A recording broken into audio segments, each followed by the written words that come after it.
తొలిపలుకు ఛానల్కు స్వాగతం. నేను లాలిత్య. నేటి ముఖ్యాంశాలు చూద్దాం. అమరావతి బిల్లుకు లోక్సభ ఆమోదం. ప్రధాని మోదీకి లోకేష్ కృతజ్ఞతలు. పినరై విజయన్కు రేవంత్ రెడ్డి సవాల్. తెలంగాణకు వచ్చి గ్యారంటీలు చూడండి. రాజ్యసభలో అమరావతి బిల్లుపై చర్చ. రైతుల విజయమని రేణుకా చౌదరి వ్యాఖ్యలు. జగన్పై చంద్రబాబు విమర్శలు. అమరావతి అజేయం అజరామరం అంటూ స్పష్టం చేసిన చంద్రబాబు. కాంగ్రెస్ మోసాలను సోషల్ మీడియాలో ఎండగట్టాలి. హరీష్ రావు పిలుపు. తిరుమల నడక మార్గంలో భక్తులకు రక్షణ. ఏఐ కెమెరాలు, డ్రోన్ల పహారా. మచిలీపట్నంలో ఇళ్ల కూల్చివేతలపై ఉద్రిక్తత. పోలీసులతో పేర్ని కిట్టు వాగ్వాదం. హనుమాన్ జయంతి భక్తి వైభవం. కేసీఆర్ రేవంత్ శుభాకాంక్షలు. అల్వాల్ ఆలయంలో ప్రత్యేక వేడుకలు. ఒంటిమిట్ట కళ్యాణంలో టీటీడీ చైర్మన్ హాజరు. వివాదాలు, విమర్శలు.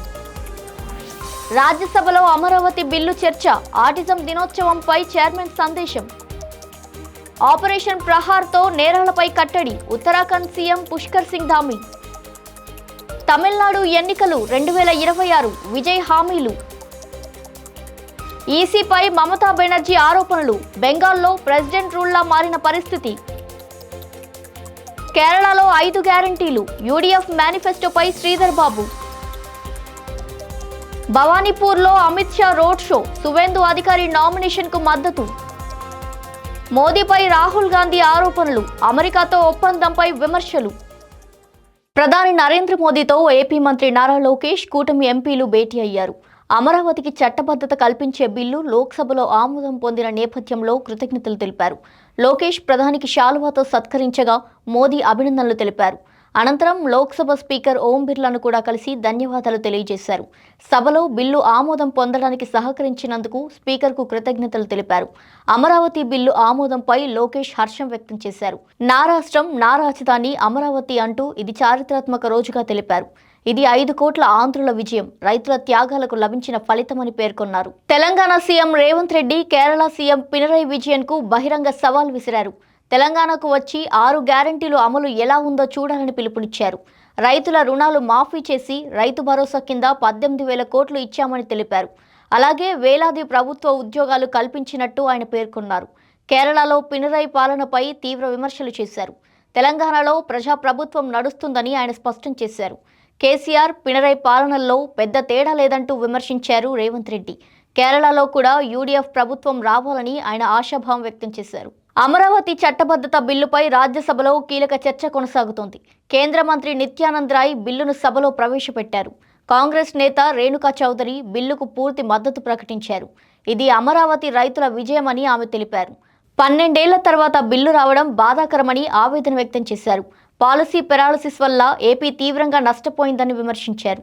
తెలంగాణకు ఇచ్చిన హామీలను కేంద్రం విస్మరించిందని ఆరోపించారు. తెలుగు రాష్ట్రాల పట్ల కేంద్రం వివక్ష చూపుతుందని రేణుకా చౌదరి మండిపడ్డారు. ఏపీ సీఎం నారా చంద్రబాబు నాయుడు జగన్పై తీవ్ర విమర్శలు గుప్పించారు. 5 ఏళ్ల పాటు రాష్ట్రానికి రాజధాని లేకుండా చేశారని ఆరోపించారు. అమరావతి పేరు పలకకుండా మావిగన్ అని పిలవడం ద్వేషానికి పరాకాష్ట అన్నారు. కూటమి నేతలతో టెలికాన్ఫరెన్స్లో సీఎం ఈ వ్యాఖ్యలు చేశారు. అమరావతి ఆంధ్రుల ఆత్మ గౌరవానికి ప్రతీకగా తెలిపారు. లోక్సభలో బిల్లు ఆమోదం ఆంధ్రులకు దక్కిన గౌరవం అన్నారు.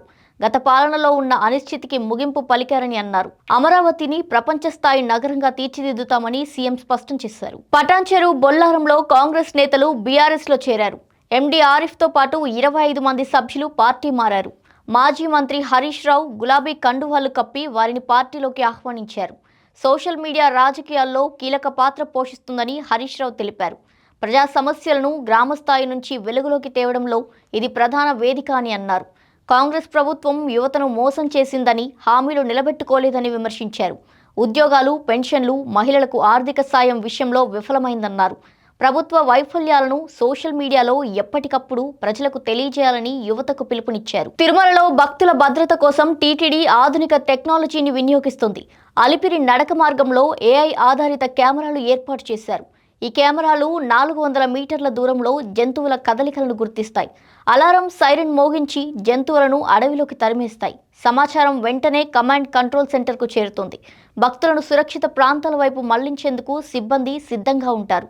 జేరా డ్రోన్లు సాయంత్రం వేళల్లో గస్తీ కాస్తూ జంతువులను తరిమేస్తాయి. 4 కోట్ల రూపాయలతో ఈ ప్రాజెక్టు అమలు చేస్తూ భక్తుల భద్రతను మరింత బలోపేతం చేస్తున్నారు. సర్కార్ తోటలో అనుమతి లేని గృహ నిర్మాణాలను మచిలీపట్నం అధికారులు కూల్చివేతలు చేపట్టారు.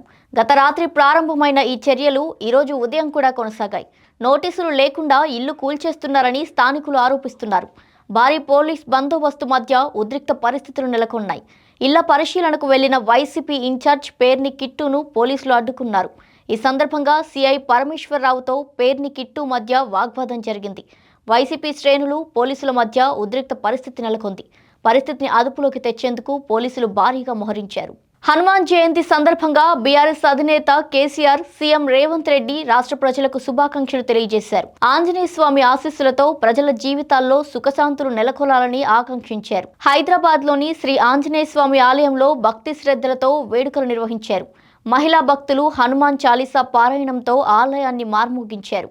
భక్తులకు అన్నదానం కోసం ప్రత్యేక ఏర్పాట్లు చేశారు. ఎల్పీజీ కొరత కారణంగా కట్టెలతో వండిన ప్రసాదాన్ని భక్తులకు పంపిణీ చేస్తున్నారు. రాష్ట్ర వ్యాప్తంగా భక్తులు భారీగా తరలివచ్చి స్వామివారిని దర్శించుకున్నారు. ఒంటిమిట్ట కోదండరాముడి కళ్యాణానికి టీటీడీ చైర్మన్ బీఆర్ నాయుడు హాజరయ్యారు. లైంగిక ఆరోపణలు ఎదుర్కొంటున్న సమయంలో ఆయన రావడం వివాదానికి దారితీసింది. చైర్మన్ హోదాలో సీఎం చంద్రబాబుకు స్వాగతం పలికిన ఘటనపై అభ్యంతరాలు వ్యక్తమవుతున్నాయి. ఈ నేపథ్యంలో ఆయన రాజీనామా చేయాలంటూ డిమాండ్లు వెల్లువెత్తుతున్నాయి. అయినా కూడా బీఆర్ నాయుడు పదవిలోనే కొనసాగుతుండడం ప్రస్తుతం చర్చనీయాంశమైంది.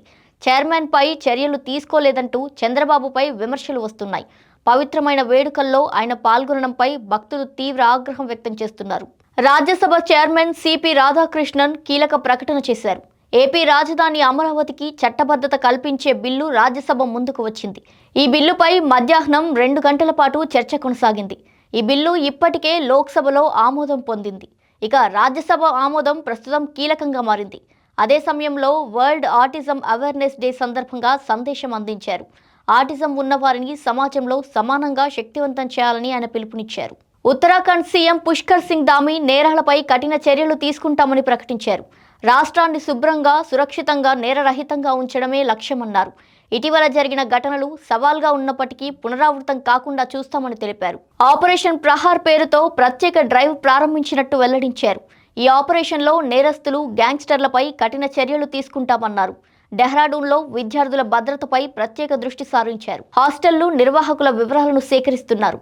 ఇన్స్పెక్షన్ డ్రైవ్ ను మరింత కఠినంగా కొనసాగిస్తామని సీఎం తెలిపారు. తమిళనాడు ఎన్నికల ప్రచారంలో విజయ్ కీలక హామీలు ప్రకటించారు.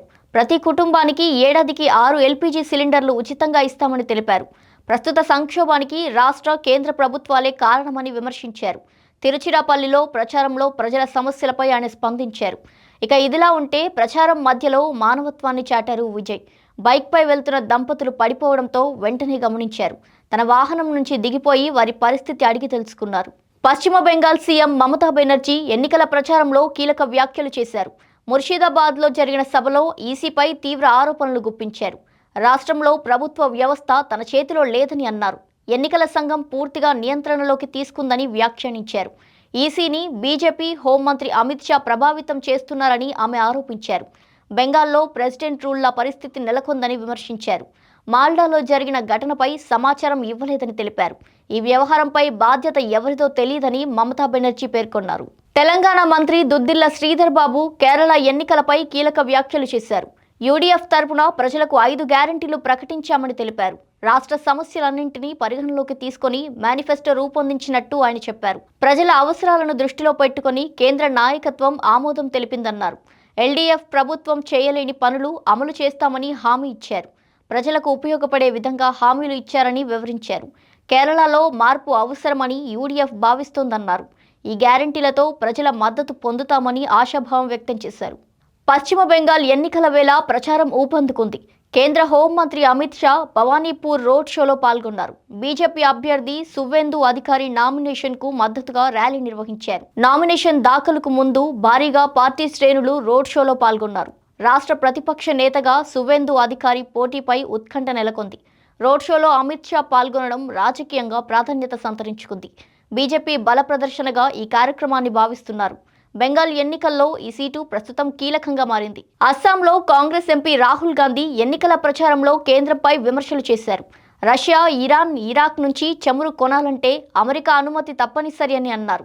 ప్రధానిపై అమెరికా అధ్యక్షుడు డొనాల్డ్ ట్రంప్ ప్రభావం ఉందని ఆరోపించారు. ప్రధాని నరేంద్ర మోదీ దేశ డేటాను అమెరికాకు ఇచ్చారని రాహుల్ గాంధీ విమర్శించారు. ప్రతి సంవత్సరం 9 లక్షల కోట్ల వస్తువులు అమెరికా నుంచి కొనాల్సి వస్తుందన్నారు. దీంతో చిన్న వ్యాపారాలు, ఎంఎస్ఎంఈలు దెబ్బతింటాయని తెలిపారు. పన్నులు పెరిగి దేశానికి లాభం లేకుండా పోయిందని అన్నారు. ఈ ఒప్పందం ఎందుకు చేశారనే ప్రశ్నను రాహుల్ గాంధీ లేవనెత్తారు. ఇవి వాల్టి బులెటిన్ డీటెయిల్స్. మరో బులెటిన్తో మళ్ళీ కలుద్దాం. చూస్తూనే ఉండండి తొలి పలుకు న్యూస్.